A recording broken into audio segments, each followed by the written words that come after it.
Olá, sejam todos muito bem-vindos, alunos, curiosos e admiradores do professor Olavo de Carvalho. Eu sou Mauro Ventura, diretor do filme Olavo Tem Razão, que você vai assistir dentro de alguns instantes, e é com enorme alegria que eu te recebo hoje para a nossa semana de estreia. Ao terminar de assistir esse filme, você terá uma visão muito mais completa sobre quem foi Olavo de Carvalho, sobre a importância da sua obra e do papel de cada aluno em toda essa história. No fim do filme, te farei um convite pessoal e muito especial. Por isso, esteja atento aos detalhes.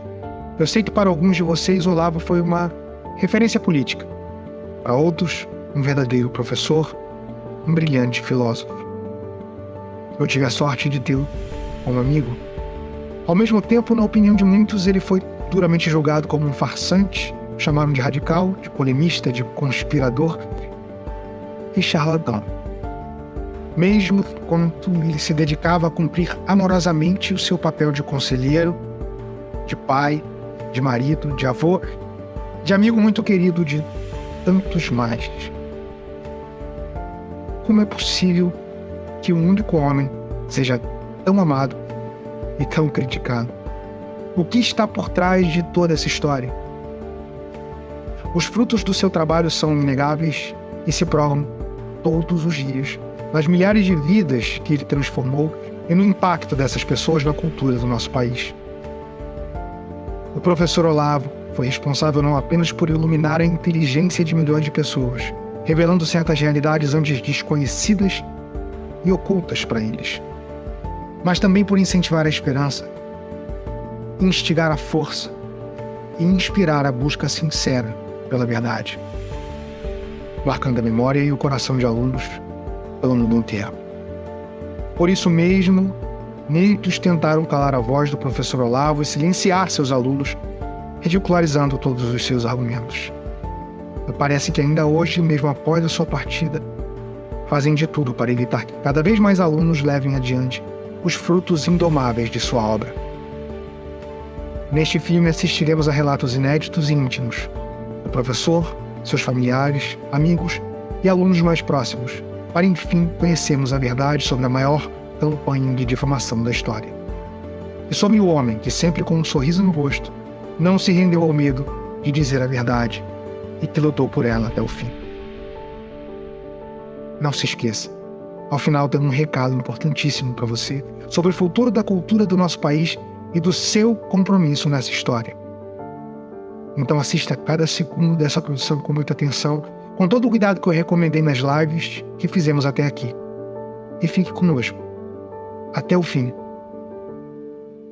Com vocês, Olavo Tem Razão. Bom filme!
Meu nome é Olavo Luiz Pimentel de Carvalho, nasci em Campinas, estado de São Paulo, em 29 de abril de 1947, 0h30.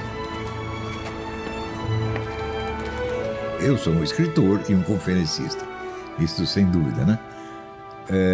Mas não no sentido, como é que se diz, usual da coisa, né? Porque eu digo que eu sou um escritor, mas a maior parte das coisas eu nunca escrevi, eu só falei, né?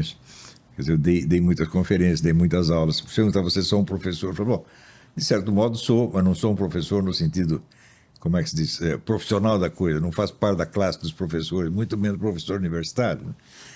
Então, eu acho que minha profissão é essa, explicar as coisas tal como eu as entendo, né?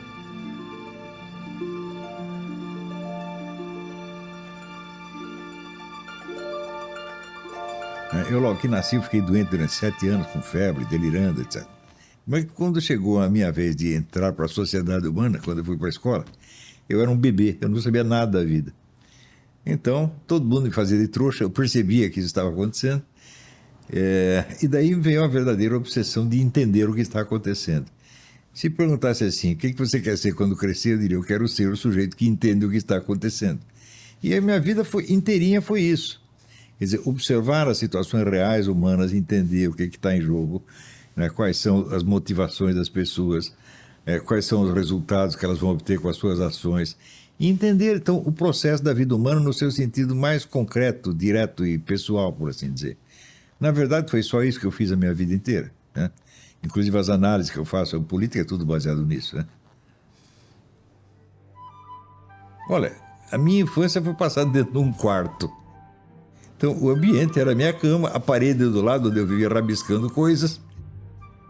E de vez em quando a gente saía visitar uma tia, uma coisa assim, mas por pouco tempo, né? Então, o meu ambiente era a minha família, né? As amigas da minha mãe que frequentavam a casa e elas iam lá para rir das minhas piadas, né? Juntavam em volta da cama e ficavam inventando histórias absurdas, contando para elas e elas morrendo de dar risada. Então, isso é uma coisa que eu faço até hoje. Eu gosto de fazer as pessoas rirem, eu gosto demais, né?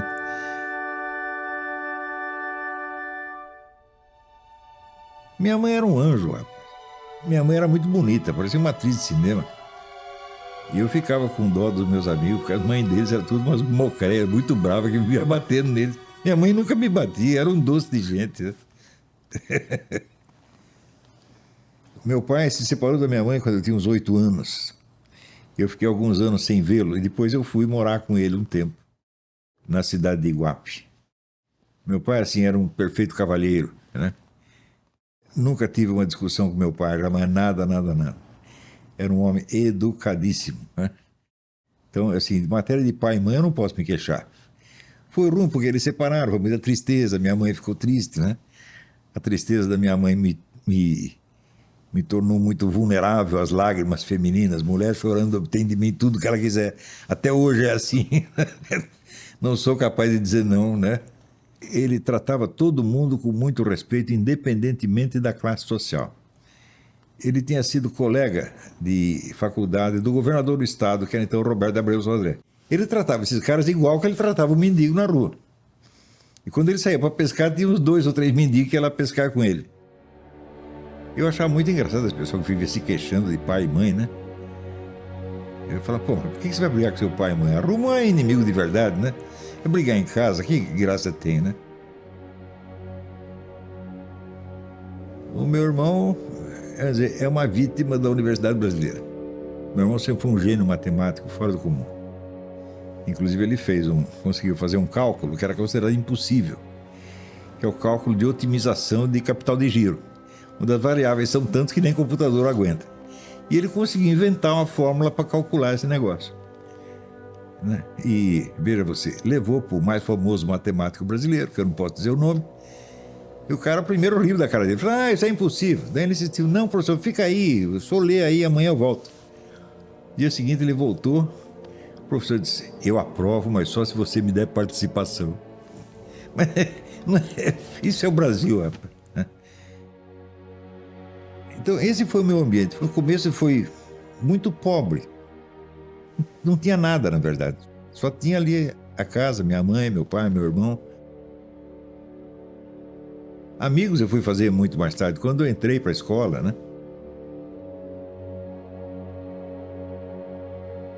Então, evidentemente, eu não entendia o que era escola.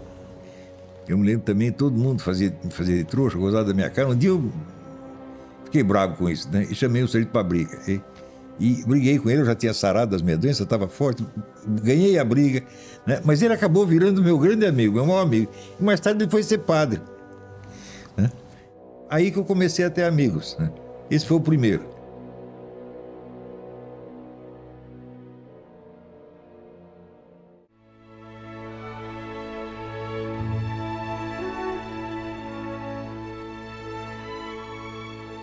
Aí eu estudei numa escola católica, escola chamada Nossa Senhora da Paz. Os padres ali eram muito bons e eu acho que me deram toda a instrução religiosa mais correta, de acordo com o catecismo antigo, tudo certinho, né?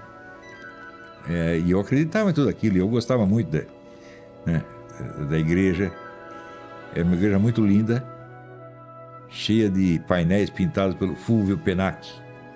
Mostrava então cenas da história bíblica, cenas das vidas dos santos, né? Tinha 2 painéis, o céu e o inferno. Aquilo tudo me impressionava muito, né? Mas depois da escola primária, isso acabou. Quando eu saí da escola primária, no ginásio não tinha mais nada, não tinha educação religiosa nem nada. Depois a minha mãe foi trabalhar, ela foi funcionária da Cúria Metropolitana, que onde só me deu mau exemplo.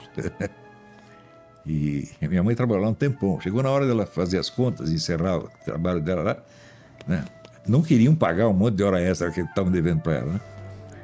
Daí o meu irmão, ele invadiu a sala do arcebispo, cardeal Dom Paulo Evaristo Arns, e disse a seguinte frase imortal: "Isto aqui é um puteiro e você é um proxeneta." O dinheiro saiu na hora.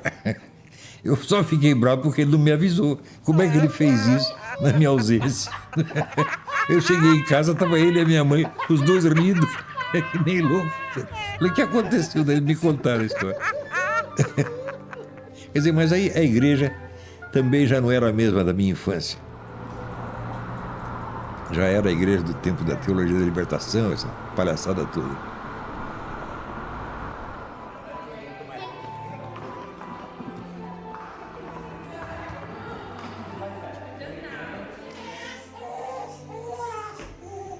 Tudo isso é um patrimônio. Eu acho que as ideias principais que eu tive na vida, todas elas saíram disso, coisas que eu vi na infância, né? Essa visão, vamos dizer, do sofrimento humano, da impotência humana perante o destino.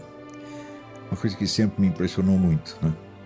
Essa ideia das pessoas estarem se batendo contra um muro que elas não podem derrubar de maneira alguma, né? Às vezes as situações são mais fáceis de resolver porque elas imaginam, mas existe a barreira da ignorância, que às vezes é quase invencível.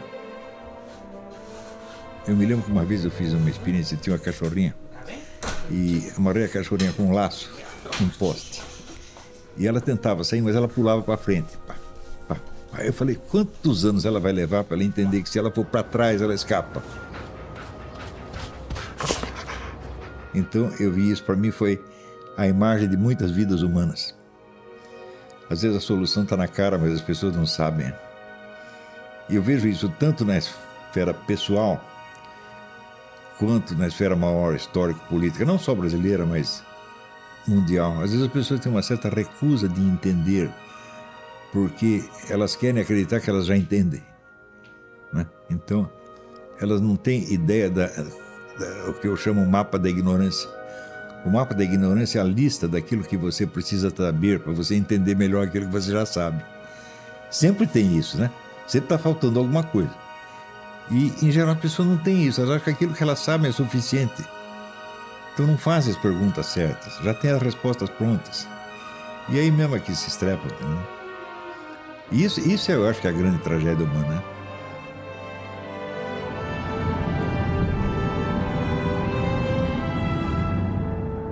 A maior parte da minha vida foi vivida numa solidão intelectual. Eu não sei como eu sobrevivi a isso. Mas, por outro lado, é bom.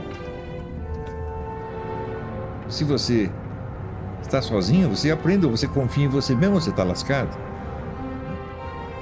Também se aprende a agir diante de valores que lhes são superiores. Assume um aspecto religioso um pouco mais tarde, embora tenha sido educado na religião católica e nunca rompi, mas a ideia de que todos nós estamos agindo diante de Deus, eu nunca perdi. Eu sei que as coisas são assim, né?